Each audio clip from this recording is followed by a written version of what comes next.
कभी कभी रहता है कि एक आध ऑप्शन आपको नहीं समझ में आता है, तो अगर आप ऐसा नहीं सिर्फ पन्ना पलट रहे हैं, पन्ना मत पलटिए। साथियों नमस्कार, आज हमारे बीच हैं चंदन। चंदन ने हाल ही में BHU PET 2021 क्वालिफाई करके BHU में MSc इन मैथमेटिक्स में एडमिशन लिया है। चंदन, आपका हमारे YouTube चैनल पे बहुत बहुत स्वागत है। Thank you sir. सबसे पहले तो आपको BHU PET क्वालिफाई करके काशी हिंदू विश्वविद्यालय में MSc इन मैथमेटिक्स में एडमिशन लेने पर बहुत बहुत बधाई। Thank you sir. चंदन, अपने बारे में कुछ बताइए। बहुत से बालक ऐसे हैं जो आपके बारे में जानना चाहेंगे कि आप कहाँ से बिलोंग करते हो और आपकी ग्रेजुएशन कहाँ से है। सर मेरा नाम चंदन जायसवाल है। मैं उत्तर प्रदेश के प्रतापगढ़ जिले का रहने वाला हूँ और मेरी ग्रेजुएशन हुई प्रतापगढ़ में प्रताप बहादुर पोस्ट ग्रेजुएशन कॉलेज, जो कि प्रोफेसर राजेंद्र सिंह यूनिवर्सिटी प्रयागराज से अफिलिएटेड। अच्छा, अफिलिएटेड कॉलेज से आपका ग्रेजुएशन है। बहुत बढ़िया। आपका बीच में कोई ईयर बैक वो मतलब उसमें ईयर का गैप तो नहीं दिया ना आपने? MSc के इसमें BSc के साथ में दिया होगा BHU PET?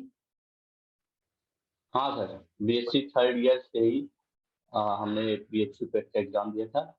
मतलब जैसे ही बीएससी का थर्ड ईयर का एग्जाम कंप्लीट होता था, उसके 2 महीने बाद बीएचयू पेट का एग्जाम। बहुत बढ़िया, बहुत बढ़िया। तो अपना इसमें BHU के अलावा और भी कुछ आपने इंट्रेंस एग्जाम दिए थे? हाँ सर, हाल ही में हमने जैम 2022 का एग्जाम दिया, जिसमें हमने all India rank 504 rank secure की है। बहुत बढ़िया, बहुत बढ़िया। तो चंदन ने BHU PET 2021 तो क्वालिफाई किया है और BHU में एडमिशन लिया है। साथ में इन्होंने जो अभी IIT JEM 2022 ये भी क्वालिफाई किया है विद 500 1 या 4 जो भी है, लगभग 500 504 रैंक के साथ। अच्छा किया, बहुत अच्छा शानदार प्रदर्शन रहा आपका। तो अब आपसे हम तैयारी के बारे में जानना चाहेंगे कि आपने BHU की तैयारी किस प्रकार से की और स्पेशली इस टाइप से बताइए ताकि हमारे जो स्टूडेंट है उनको मतलब वो फ्रूटफुल रह सके सेशन, ताकि उनको थोड़ा गाइडेंस उससे मिल सके।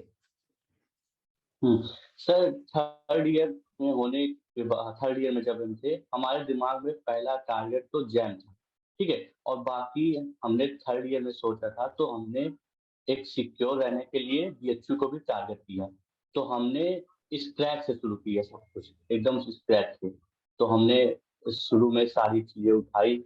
पहले तो हमने जैम पर टॉपिक पढ़ना स्टार्ट किया, जैसे ये हो गया ग्रुप थ्योरी, हो गया लीनियर अलजेब्रा, हो गया रियल एनालिसिस, हो गया और जो अप्लाइड के पार्ट है ओडी वगैरह, वेक्टर कैलकुलस नहीं, वो तो हट गया था, और वो इंटीग्रल कैलकुलस वगैरह ये सब की। और लेकिन इनसे बीएचयू पेट में मतलब इनफ नहीं होता है इतना, तो हमने बीएचयू पेट के लिए एक्स्ट्रा पढ़ा थे, वो जो कॉम्प्लेक्स हो गया, पीडी हो गया, न्यूमेरिकल एनालिसिस हो गया, कोऑर्डिनेट ज्योमेट्री हो गया।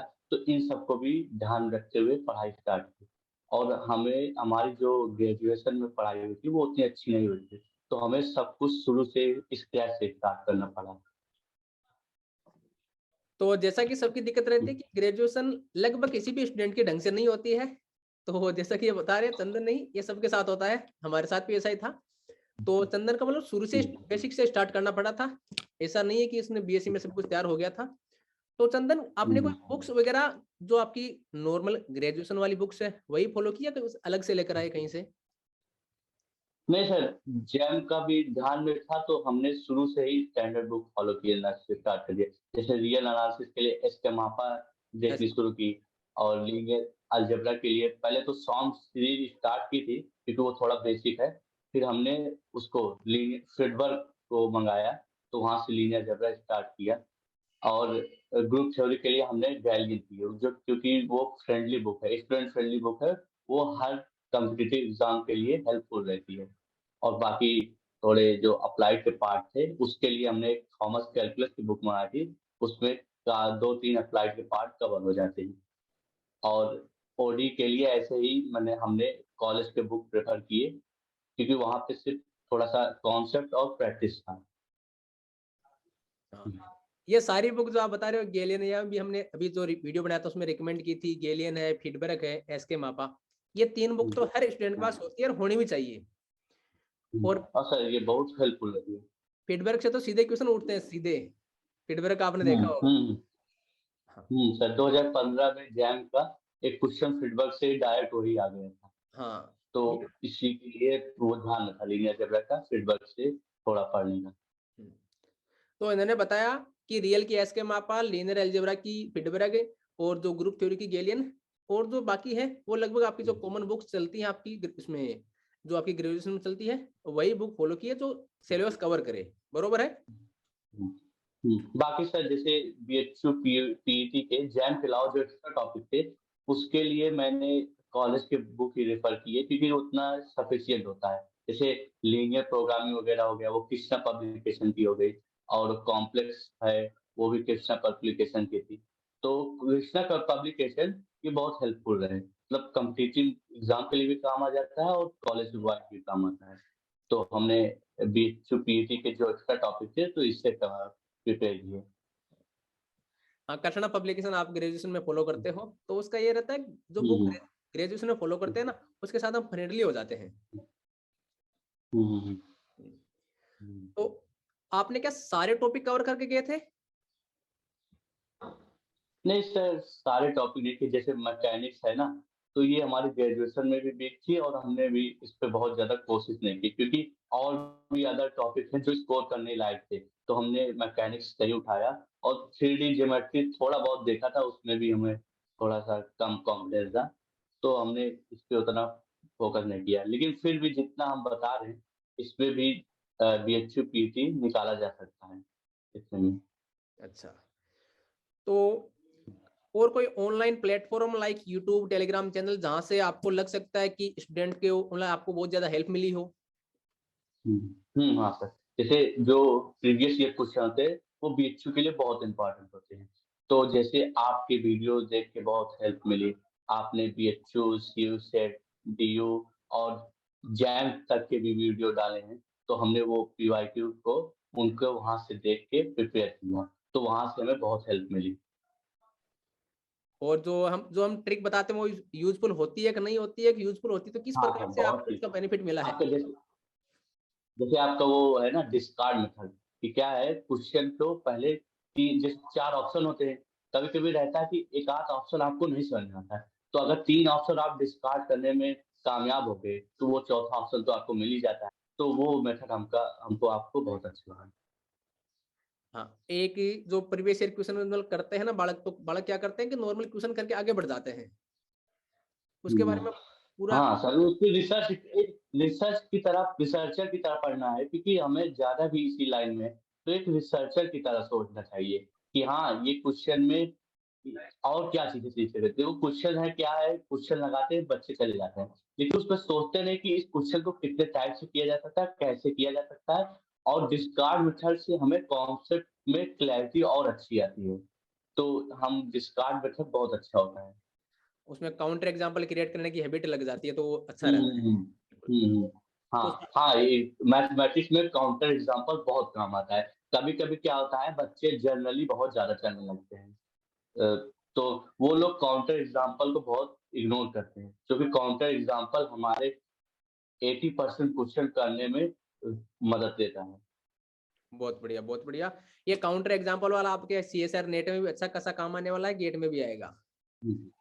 स्पेशली और हमने हाँ, नहीं बताइए। और हमने जब जैम की एग्ज़ाम होने वाले थे 1-2 महीने, तो हमने जो नेट हो गए, टिफल हो गए, एनबीएचएम हो गए, गेट हो गए, इन सब की पीवाईक्यू पे कमांड करना शुरू कर दिया। क्योंकि क्या है ना, जो कॉन्सेप्ट होते हैं ना, इन्हीं के अराउंड घूमते रहते हैं किसी भी एग्ज़ाम में, चाहे जैम हो, चाहे टिफल हो, कुछ भी हो। तो इन सब के पीवाईक्यू लगाना बहुत हेल्पफुल रहा जैम के लिए, जैम के पर्सपेक्टिव में। बहुत बढ़िया। और करंट सिचुएशन के हिसाब से जैसे अभी जैसे 2 या 3 महीने बचे हैं, उसके हिसाब से किसी हुँ, बालक को किस प्रकार से मतलब प्रिपेयर करनी चाहिए? या एक हुँ। स्पेशल रिवीजन कब बताइए? रिवीजन और जो लास्ट के 2 महीने रहते हैं, उसमें तो रिवीजन ओरिएंटेड तैयारी किस प्रकार से रहे? सर जैसे रिवीजन के लिए आप देखो जैसे आप कुछ कॉन्सेप्ट रिवाइज करते हैं, तो ऐसा मत कीजिए सिर्फ कॉन्सेप्ट पढ़ रहे हैं, बुक पलट रहे हैं, पन्ना मत पलटिए। उस कॉन्सेप्ट को देखिए, उस पे फिर से क्वेश्चन थोड़ा लगाइए। क्या है क्वेश्चन लगाने से कॉन्सेप्ट ज़्यादा दिमाग में रहते हैं और क्लियर भी होते हैं। तो रिवीजन क्वेश्चन वाइज कीजिए कि हाँ, इस क्वेश्चन को लगाते हुए हमें इसको रिवीजन करना है। तो रिवीजन लास्ट के टाइम में ऐसे बहुत काम आता है और इस तरह पढ़ाई इंटरेस्टिंग रहती है। अगर आप ऐसे बुक खोल के पढ़ रहे हैं, कॉन्सेप्ट की ये रियल एनालिसिस ये पढ़ रहे हैं, लीनियर ये पढ़ रहे हैं, तो हो सकता है कि आपके दिमाग से स्लिप हो जाए वो। लेकिन आप अगर रफ कॉपी लेके क्वेश्चन भी लगा रहे हो, उसको कॉन्सेप्ट आप ये भी कर सकते हैं। आप रफ कॉपी निकालिए, कोई कॉन्सेप्ट है उसको लिखिए, उसको समझिए, फिर उसपे क्वेश्चन भी लगाइए। आप ऐसा नहीं सिर्फ पन्ना पलट रहे हैं, पन्ना मत पलटिए। कॉन्सेप्ट को समझ के उसको लिखिए रफ कॉपी में, उसपे क्वेश्चन लगाइए, तो इससे आपका रिवीजन बहुत बेटर होगा। बहुत बढ़िया। जो रिवीजन वाला मेथड जो हमने बताया था वही आप फॉलो करते हो कि है सर। हाँ। आपकी वो काफ़ी सारी वीडियो हमने देखी है, तो उससे हमें रिवीजन वगैरह कॉन्फिडेंस में बहुत हेल्प मिली है। एक वो अल्ट्रा स्पीड नाम से भी मैंने कुछ वीडियो डाले थे, अगर वो क्या है लास्ट के टाइम में बहुत काम आता है। हाँ क्या आता है ना, बच्चे क्या है उनके अंदर बहुत सारी चीज़ें भर जाती है कि ये है, वो है। तो अल्ट्रा स्पीड में आप ए टू जेड सारे कॉन्सेप्ट दिमाग में एक बार चला लेते हो। तो क्या है वो एग्ज़ाम के टाइम में तुरंत क्लिक कर जाता है, ऐसा होता है। तो अल्ट्रा स्पीड वाला मेथड आपका बहुत सही लगा हमें। हाँ। इस बार हम सारा टॉपिक का अल्ट्रा स्पीड लेकर आ रहे हैं। पिछली बार तो कुछ जैसे मेरे ख्याल से 3 टॉपिक का था। हाँ सर, जैसे रियल एनालिसिस, ग्रुप थ्योरी और लीनियर अलजेब्रा। तो आप इससे बच्चों को बहुत हेल्प मिलेगी, सारे टॉपिक पे ला रहे हैं। तो लास्ट के टाइम में बच्चे 1 हफ्ते के अंदर ये सारी चीज़ें अगर देख लेंगे, तो उन्हें लास्ट एग्ज़ाम के टाइम बहुत हेल्प मिलेगी। तो चंदन, जो बिगेस्ट मिस्टेक है आपने कुछ फेस किया होगा कि बालक जो करते हैं उसकी बदौलत उनका सिलेक्शन नहीं हो पाता है, या वो लास्ट में बोलते हैं कि मेरिट के आसपास रह जाते हैं, वो बोलते हैं कि यार एक क्वेश्चन और होता तो मेरा हो जाता। इसी क्या कुछ गड़बड़ होती है? आपके अनुभव के आधार पर बताइए। हाँ जो सर, वो गलती तभी होती है जब आप मॉक टेस्ट को इग्नोर करते हैं। मॉक टेस्ट लास्ट में बहुत ज़्यादा काम आता है। जितना मॉक टेस्ट करेंगे आपको एग्ज़ाम में उतना कम प्रेशर में और अच्छी एक्यूरेट तरीके से आप आंसर करेंगे। क्या होता है मॉक टेस्ट नहीं लगाते ना, तो बच्चों का कॉन्फिडेंस वो क्या होता है, थोड़ा-सा लो रहता है कि वो क्वेश्चन में 2 मिनट वाले क्वेश्चन में आप 5-5 मिनट दे रहे हो, आपकी क्वेश्चन एक्यूरेसी नहीं है, तो वो सब मॉक टेस्ट से क्लियर होती है। जैसे होता है सर, मान लीजिए बीएचयू पीईटी में तो एमएसक्यू है, तो उसमें गलतियाँ होती हैं, शायद ऑप्शन से आपको समझ में आ जाता है कि हमने कुछ गलती की तभी हमारा ऑप्शन है। लेकिन जैम में क्या होता है, उसमें एनएटी सेक्शन होता है, न्यूमेरिकल आंसर का। उसमें क्या होता है, जो आप आंसर निकालते हैं, उसमें आपको श्योरिटी रहती नहीं।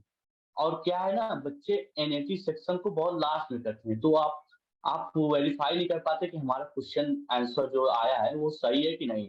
तो हम ऐसा सजेस्ट करेंगे, अगर आप जैम की भी प्रिपरेशन कर रहे हैं बीएचयू के साथ, तो आप एनएटी सेक्शन को लेकर बहुत सीरियस रहिए। उस पे ज़्यादा से ज़्यादा जितना हो सके प्रैक्टिस कीजिए, क्योंकि वो उससे आप प्रैक्टिस करेंगे ना, तो आपका बीएचयू में भी बढ़िया कॉन्फिडेंस रहेगा और जैम का भी कॉन्फिडेंस रहेगा, क्योंकि कुछ आंसर जो आता है वो गलत भी हो सकते हैं, क्योंकि वो इसमें ऑप्शन नहीं रहते। तो बिल्कुल नेट में जितना ज़्यादा अच्छा प्रैक्टिस करेंगे, आपको हर जगह काम आएगा। बिल्कुल आपने सही बोला। ये टेस्ट सीरीज का बहुत ज्यादा फर्क पड़ता है। ये मतलब हम पहले एग्जाम दे चुके होते हैं तो वो गलती करते हैं ना, वो दोबारा नहीं करते हैं, उसको रिपीट नहीं करेंगे। और बिल्कुल। टेस्ट सीरीज भी हम इस बार ला रहे हैं अल्ट्रा स्पीड में, जैसे सारे टॉपिक को कवर करते हैं उस टाइप से टेस्ट सीरीज में भी सारे टॉपिक को कवर करेंगे। तो संदन, आप हमारे साथ जुड़े, आपने अपना कीमती समय निकाला और बालकों के जो भी अपने एक्सपीरियंस के अकॉर्डिंग सजेस्ट किया, उसके लिए बहुत बहुत धन्यवाद। Wish you all the best. Thank you sir.